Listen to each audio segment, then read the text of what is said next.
Salve, salve, queridos amigos! Agora nós vamos trabalhar a questão da prova pericial no processo coletivo. Uma questão bastante tormentosa, porque inicialmente, amigos, o que foi estabelecido no âmbito judicial, no âmbito dos tribunais, foi o que está escrito no artigo 18 da Lei da Ação Civil Pública, que diz que, em relação à perícia produzida no âmbito da ação civil pública, esta só será paga no final do processo.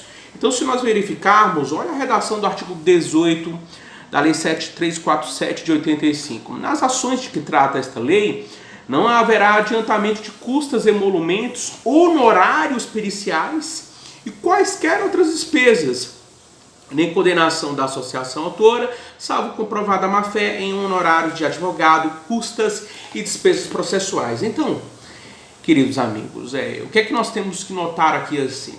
É que os honorários periciais nunca eram depositados no início do processo, nunca eram pagos no início do processo, mas apenas no final deles.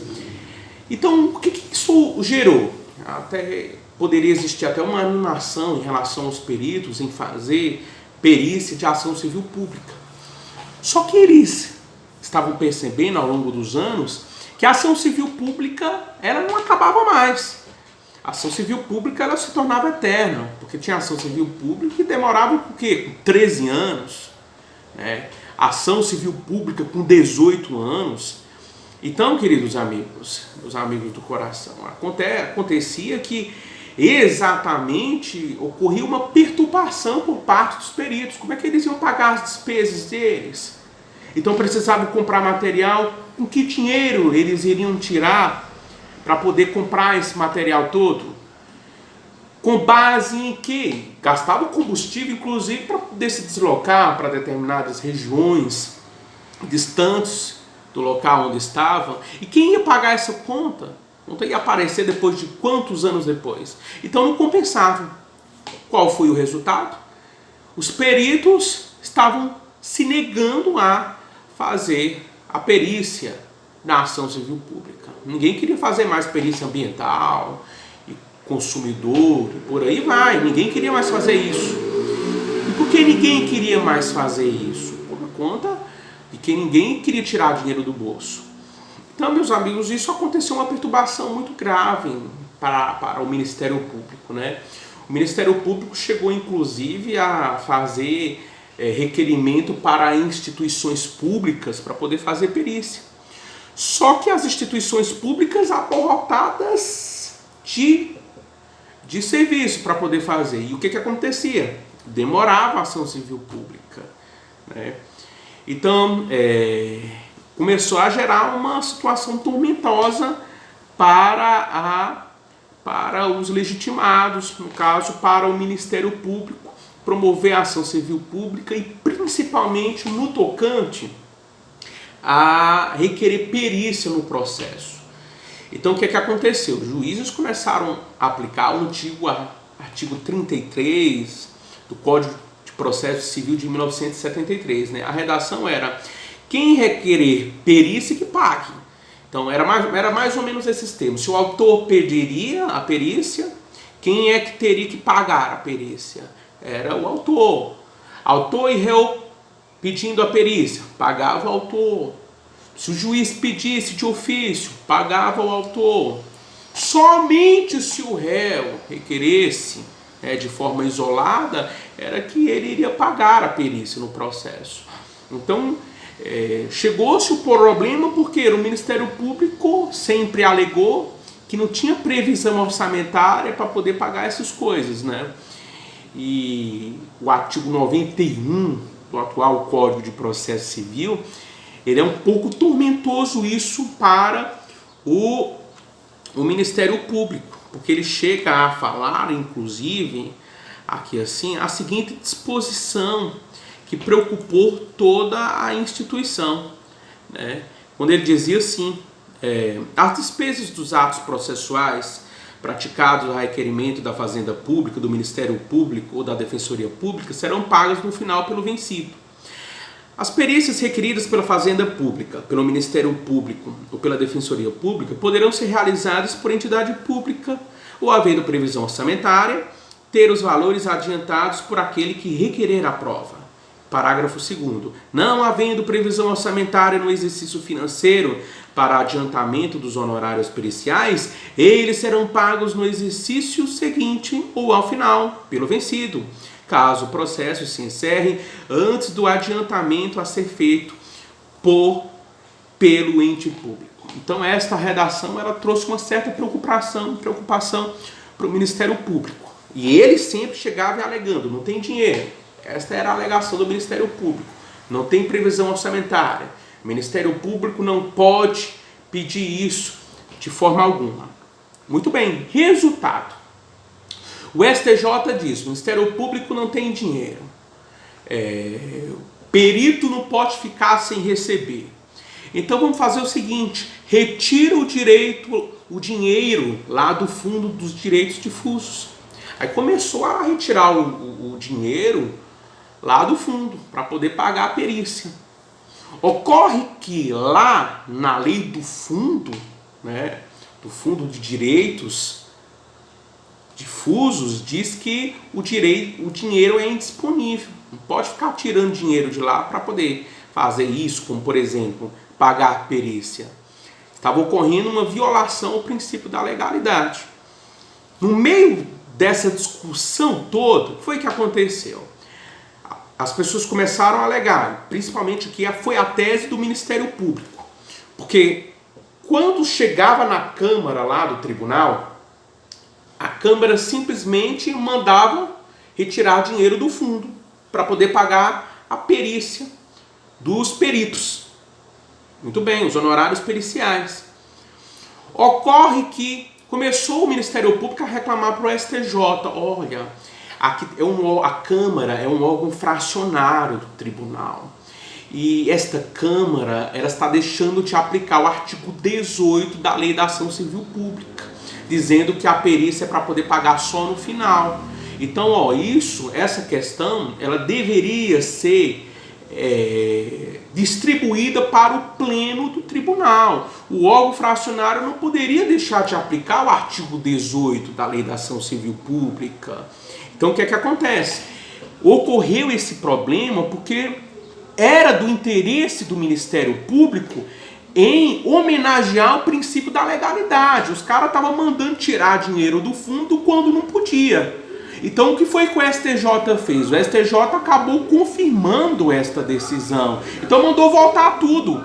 Volta tudo e vamos aplicar o artigo 18 da Lei da Ação Civil Pública. Gente, olha que problema que é e sempre foi essa questão pericial na Lei da Ação Civil Pública, meus amigos. Então, esta questão, vocês já podem perceber que já está ficando tormentosa entre nós, esta questão pericial. Então, o que foi que aconteceu? O STJ, ele disse, tudo bem, vejamos o problema que está posto na nossa mesa. O artigo 18 da Lei da Ação Civil Pública, ela diz que é para poder pagar só no final a perícia, os honorários periciais. Só que os peritos, eles não podem ficar sem receber o dinheiro. Não pode tirar dinheiro do fundo. Foi o que os caras fizeram. Eles começaram a aplicar a súmula 232 do STJ. O que fala a súmula 232 do STJ? Diz o seguinte: a Fazenda Pública, quando parte do processo, fica sujeita à exigência de depósito prévio dos honorários do perito. Então, por exemplo, se o Ministério Público Estadual estava requerendo a perícia, o Ministério Público Estadual corresponde a que Fazenda Pública? A Fazenda Pública Estadual.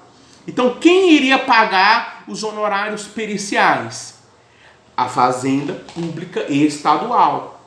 Então, este foi o raciocínio construído pelo Superior Tribunal de Justiça, aplicando por analogia a súmula 232 do STJ. Só que, meu amigo, se vocês perceberem, o que estava acontecendo com as câmaras dos tribunais, aquele órgão fracionário? Eles estavam imitando a decisão do STJ, né? E se você perceber, essa súmula 232 do STJ acaba que afasta o artigo 18 da Lei da Ação Civil Pública. E não pode isso ocorrer. Só é possível afastar o artigo 18 da Lei da Ação Civil Pública se o Pleno do Tribunal declarar inconstitucional esse dispositivo. E ninguém declarou inconstitucional esse dispositivo. Só que o Ministério Público agora não tem interesse em falar essa história porque está beneficiando ele, né? Quem é que está pagando agora? É a Fazenda Pública.